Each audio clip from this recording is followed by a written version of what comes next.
15 दिन की सेवा। एक समय की बात है, एक बहुत बड़े साम्राज्य का एक बहुत शक्तिशाली राजा था। उस राजा की एक बहुत बुरी बात थी। वो बुरी बात यह थी कि अगर उस राजा के शासन में किसी से कोई गलती हो जाती थी तो उसकी सज़ा सिर्फ एक ही थी कि उस राजा के पास 10 जंगली कुत्ते थे और वो राजा उस गलती करने वाले आदमी को उन जंगली कुत्तों के सामने डाल देता था। वो कुत्ते उस इंसान को बहुत बुरी मौत देते थे। उस इंसान को इस तरह तड़पा तड़पा कर मारते थे, उसका मांस फाड़ देते थे कि उस इंसान को बहुत दर्दनाक मौत मिलती थी।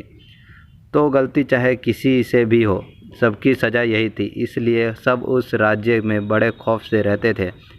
तो एक बार उस राज्य के महामंत्री से एक भूल हो जाती है, एक गलती हो जाती है और वो गलती हिसाब करने में होती है।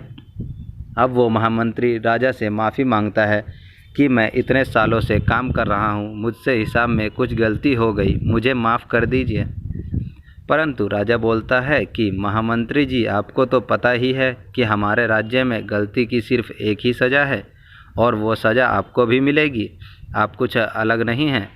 अगर मैंने आपको छोड़ दिया तो प्रजा में बहुत गलत संदेश जाएगा, इसलिए मैं आपको नहीं छोड़ सकता। अब महामंत्री को जब पता लगता है कि उससे भी वही सज़ा मिलने वाली है कि उसे भी 10 जंगली कुत्तों के सामने डाल दिया जाएगा, तो वो राजा से बोलता है कि मेरी एक आखिरी इच्छा है। तब राजा उसे अपनी आखिरी इच्छा बताने को बोलता है। तो वो महामंत्री राजा को बोलता है कि आप मुझे सज़ा बेशक यही दीजिएगा कि मुझे उन कुत्तों के सामने डाल देना, लेकिन आप मुझे 15 दिन की मोहलत दे दीजिए।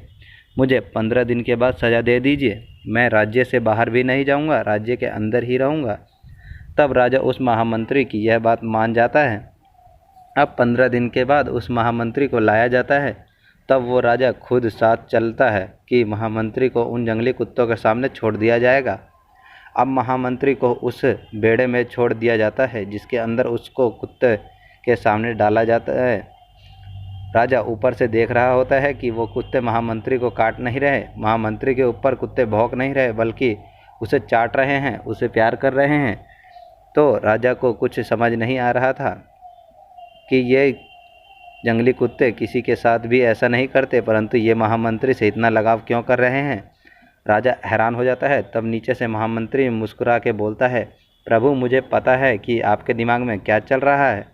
आप मुझे ऊपर बुलाएं तो मैं आपको बताऊं कि ऐसा क्यों हुआ। राजा उसे ऊपर बुलाता है। महामंत्री को सभा में बुलाया जाता है और महामंत्री राजा के सामने आके खड़ा हो जाता है। तब वो महामंत्री बताता है कि जो आपने मुझे 15 दिन की मोहलत दी थी, उन 15 दिनों में मैंने इन कुत्तों की बहुत सेवा करी, इनके साथ एक रिश्ता बनाया, इनको नहलाया, इनको खाना खिलाया, इनके साथ में रहा, इनके साथ खेलते कूदते हुए हमारी दोस्ती हो गई। इसलिए अब ये कुत्ते मुझे नुकसान नहीं पहुंचाएंगे, ये अब मुझसे प्रेम करते हैं। राजा कहता है, लेकिन मेरे वचन का क्या होगा। तब महामंत्री बोलता है कि आपका वचन था कि आप इन कुत्तों के सामने डालेंगे और आपने मुझे कुत्ते के सामने डाला भी है, उन्होंने कुछ किया नहीं तो वो अलग बात है। तो राजा मुस्कुरा के बोलता है, अब तुम्हें छोड़ दिया जाए। महामंत्री बोलता है कि महाराज, मैं एक बात और आपको बोलना चाहता हूँ। उन कुत्तों की तो मैंने बस 15 दिन सेवा करी और उन कुत्तों का हृदय परिवर्तन हो गया, और आपके साम्राज्य के लिए मैंने सालों की सेवा करी, लेकिन आपसे उसे बिल्कुल अनदेखा कर दिया। यह मुझे बहुत बुरा लगा। तो दोस्तों, हमारी ज़िंदगी में भी ऐसा बहुत बार होता है। हम लोगों के लिए ज़िंदगी भर बहुत कुछ करते हैं, पर जब कद्र करने का वक्त आता है तो लोग कद्र नहीं करते, और किसी के लिए कुछ ही दिन आप कर दो तो उसके लिए आप भगवान रूप बन जाते हैं।